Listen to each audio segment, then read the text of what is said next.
पृथ्वी पर अधिकार। यीशु ने आगे कहा, देखो मैंने 4 गवाह तुम्हारे सामने रखे, जिनमें मैं पहला हूँ, याकूब दूसरा, पतरस तीसरा और पौलुस चौथा है। इसके बाद यह बात सत्य प्रमाणित होती है कि विश्वासी को पृथ्वी पर अधिकार है, क्योंकि इस पृथ्वी पर शैतान के ऊपर मेरे अधिकारों को मैं तुम्हें सौंप चुका हूँ। शैतान के विषय में यदि तुम अपने अधिकारों का प्रयोग नहीं करोगे तो कुछ भी नहीं होगा। क्योंकि लोग अपने अधिकारों का प्रयोग नहीं करते हैं, यही कारण है कि उनके जीवन में कई बार कुछ नहीं हो पाता।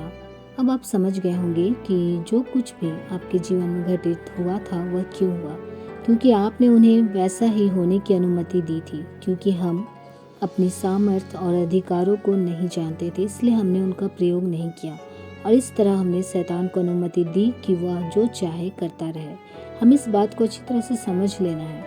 आइए हम सचेत हो जाए। हमें अपनी प्रार्थना करने के तरीके को बदलना होगा और शैतान पर अपने अधिकारों को दर्शाते हुए प्रार्थना करना होगा। जब मैंने इस सत्य को समझा तो मैंने ऐसा ही करना आरंभ किया। जब आप भी ऐसा ही करेंगे तो इसके प्रभाव का आनंद उठा पाएंगे। हमारे पास ऐसा करने का अधिकार है। हम परमेश्वर पिता के दाहिने हाथ पर सारी प्रधानताओं और सामर्थ्यों के ऊपर बैठे हुए हैं। यदि हमारा पद और अधिकार शैतान से बहुत ऊंचा और ज़्यादा है तो निश्चित रूप से उसका स्थान हमारे पैरों के नीचे है।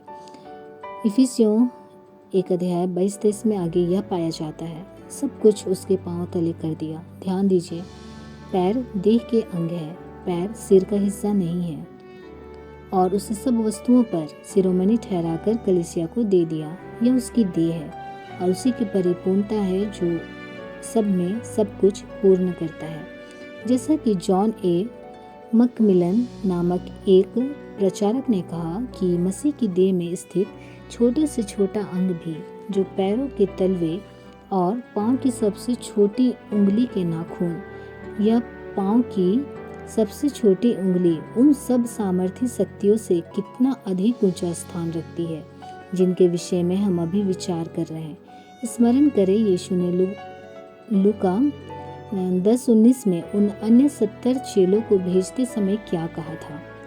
देखो मैंने तुम्हें सांपों और बिच्छुओं को रौंदने का और शत्रु की सारी सामर्थ्य पर अधिकार दिया है और किसी वस्तु से तुम्हें कुछ हानि ना होगी। शैतान पर प्रभु यीशु ने अपने शिष्यों को जो अधिकार दिए थे, क्या हमें उससे कुछ कम अधिकार प्राप्त है? थोड़े भी कम नहीं। परमेश्वर का धन्यवाद हो कि वे सारे अधिकार कलीसिया को दिए गए हैं। इतना होने पर भी यदि आप किसी सामान्य मसीही को बात करते हुए सुने या कुछ प्रचारकों को प्रचार करते सुने तो आप भी यही निष्कर्ष निकालेंगे कि शैतान सबसे बड़ा है और उसी के नियंत्रण में सब कुछ है। यह सच है कि वह संसार का ईश्वर है, इसलिए वह इस प्रणाली को चला रहा है। परंतु बाइबल कहती है कि हम इस संसार में होते हुए भी संसार के नहीं हैं, इसलिए शैतान का नियंत्रण हमारे ऊपर नहीं है। जाने अनजाने में हमने शैतान को बहुत दिनों तक अपने ऊपर नियंत्रण करने दिया, परंतु अब हमें ऐसा नहीं होने देना है और अपने अधिकारों का प्रयोग करते हुए हमें उसे रोकना होगा।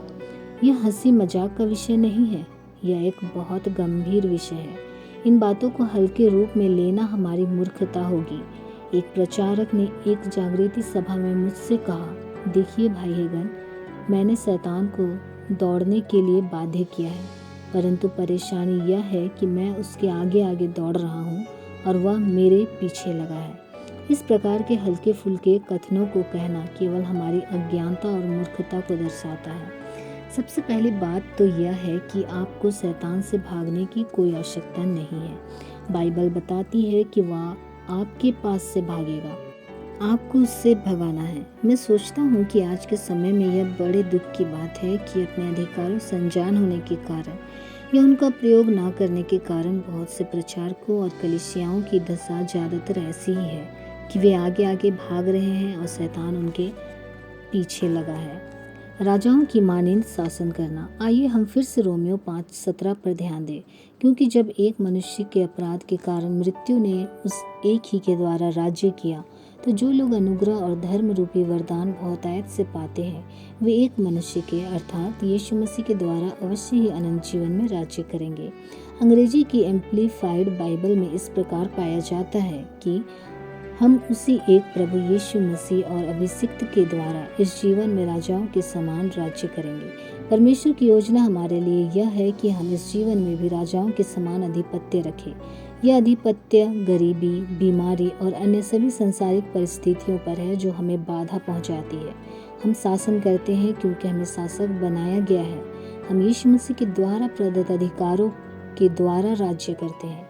क्या केवल मृतकोत्थान के पश्चात अनंत जीवन में? जी नहीं, बल्कि इस जीवन में भी। यदि हम कोई गीत या भजन गाते हैं या कोई बात कहना चाहते हैं तो हमें इस बात का ध्यान रखना चाहिए कि यह सब पवित्र वचन के अनुसार हो। कुछ लोग गाते हैं कि मैं नाबीना, अंधा, जग में फिरता, राह अब कौन दिखाए, तुझसे हे प्रभु ख्रिस्ट विधाता, मैं हूँ आस लगाए।